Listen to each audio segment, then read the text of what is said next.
Lo decíamos al comienzo, lo anticipábamos el viernes, el síndrome de Rett es una enfermedad que ataca sobre todo mujeres, decíamos, ¿eh? Y esto, bueno, las imposibilita. Hay muchas veces la imposibilidad que tienen los padres de saber exactamente de qué se trata. Lo hablábamos con quienes están a cargo aquí de la Fundación Sin Red, recordamos con Camila Crespo, con Fabián Crespo muchas veces, porque los padres, claro, ven que hay anomalías en los movimientos de los chicos, pero no saben a ciencia cierta cómo detectar si realmente se trata del síndrome de Rett. Y yo digo enfermedad y que es un síndrome, pero bueno, son cosas que uno se tiene que ir acostumbrando. Vamos a hablar con Eduardo Canepa, que es investigador del CONICET y que tiene a cargo esto que decíamos, la posibilidad de que en Argentina se pueda detectar con más facilidad lo que es el síndrome de Rett. ¿Qué tal, Eduardo? ¿Cómo estás? Gracias por atendernos. ¿Qué tal? ¿Qué tal, Osvaldo? ¿Cómo estás? Buenas tardes. Bueno, contanos un poco, esto surge a raíz de un pedido de las familias, cómo nace el contacto con el CONICET. ¿Cómo no? Mira, hace unos 6 meses más o menos, a través de un colega, me contactó Fabián Crespo, que como vos dijiste recién, es el presidente de la Fundación Sin Red Argentina. Y bueno, y me contó la preocupación y la necesidad que tenían los padres, en principio, de las niñas en general, porque mayoritariamente ocurre este síndrome en niñas, la necesidad que tenían de visibilizar un poco más este síndrome, ya que, bueno, está dentro de esas enfermedades que se llaman poco frecuentes, y entonces, bueno, al tener esa frecuencia muy baja entre la población, bueno, parece que tiene menos prensa, ¿no es cierto? Ujú. Y entonces, bueno, obviamente, además de, en principio, visibilizar y tratar de que en la Argentina, que hasta ahora no lo hay o no hay por lo menos con continuidad, se haga investigación en este síndrome.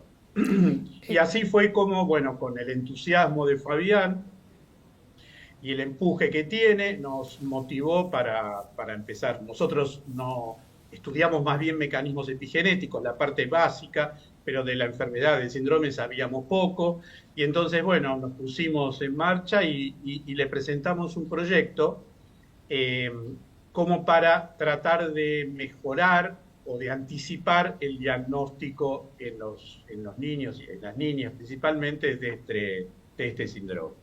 Eduardo, de lo que ustedes vienen investigando, de lo que pudieron ver acerca del síndrome, ¿cómo es, qué es lo que ocurre genéticamente?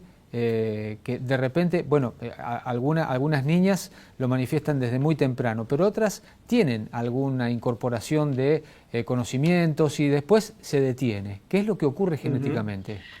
Bueno, hay este síndrome se produce lo que se llama una enfermedad del neurodesarrollo, y se produce por una mutación en un gen, una mutación espontánea que se produce en un gen que se llama MSP2 y que lleva la información para sintetizar una proteína que es una proteína regulatoria, es decir, tiene un poder de regular la expresión de muchos genes, es decir, regular la síntesis de muchas proteínas que tienen un papel muy importante en el cerebro. No hay una sola mutación conocida, sino que hay centenares de mutaciones distintas dentro de este mismo gen. Y muchas veces, en algunos casos, el tipo de de mutación que tenga en este gen, eh, bueno, tiene como consecuencia distintos inicios temporales del síndrome y distinta sintomatología y distinta severidad en las manifestaciones clínicas, ¿cierto? Por lo tanto, hay un abanico muy, muy grande de comienzo de la sintomatología de la enfermedad y de gravedad, digamos, de las manifestaciones clínicas. Eduardo, el tema, digo, obviamente que cuando ustedes presentan un proyecto tienen algunos tiempos que cumplir y que cumplirse a sí mismo, ¿no? Porque uno se impone muchas veces y dice, bueno, voy a planificar cómo ir investigando. Pero claro, la investigación muchas veces tiene otros tiempos, la naturaleza tiene otros tiempos que uno no maneja. Claro. Digo, más o menos, ¿en qué tiempo a ustedes les parece que pueden llegar a obtener algún resultado teniendo en cuenta la información que hoy se tiene?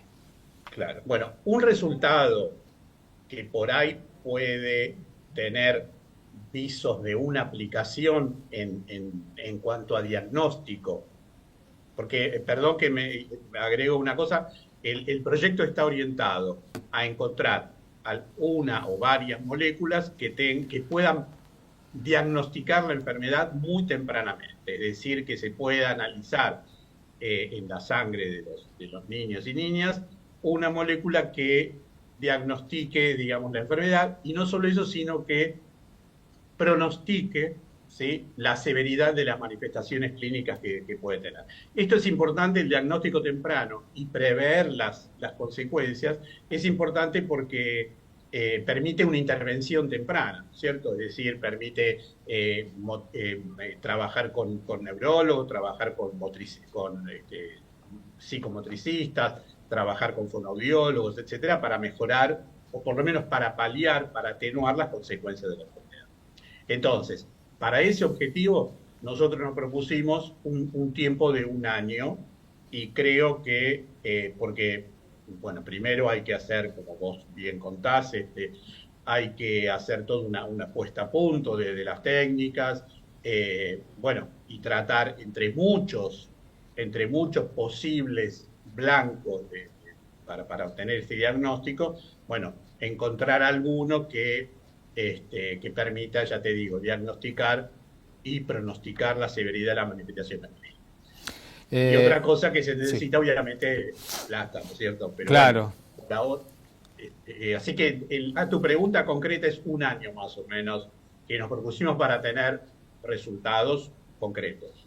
A eso justamente iba a apuntar la próxima pregunta. El tema es, ¿no?, la cuestión económica, cómo se sostiene una investigación de esta índole, porque claro, vivimos en el Cono Sur, siempre está faltando, ¿no? Siempre nos está Exacto. faltando un poquito el medio para el peso, como decimos siempre. Pero bueno, en definitiva, ¿qué aportes pueden llegar a recibir o qué necesitan a lo mejor, ¿no? Porque quizás se necesita un aporte a nivel internacional para poder continuar con una investigación aquí.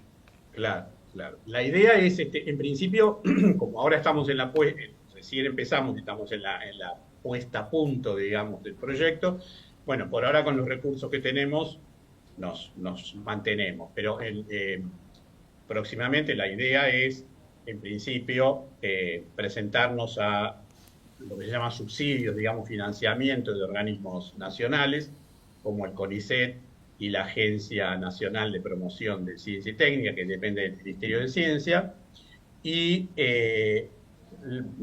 paralelamente tratar de presentarnos a algún tipo de financiamiento internacional.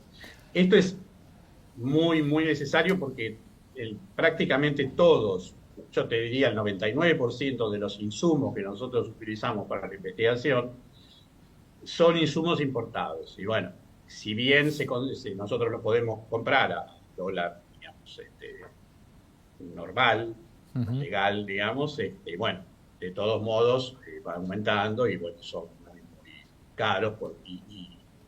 Así que bueno, el financiamiento es absolutamente necesario. Necesario. Sí. Eduardo, Por ahora tenemos la ayuda de una asociación de alianza de pacientes que se llama LAPA, que ujú. ha financiado una beca para una estudiante de biología que se incorporó al proyecto y está todo el tiempo, digamos, que dispone para investigar dedicada a este proyecto. Eduardo, bueno, muchísimo éxito y muchas gracias por el contacto. Vamos a seguir, porque hay que difundir este tipo de cuestiones que hacen a la investigación argentina, porque muchas veces se dice, no se investiga nada. Sí, en Argentina se investiga muchísimo. Sí, sí, Lo que falta exacto, es recurso muchas veces. exacto. Muchas gracias. Muchas gracias, Osvaldo.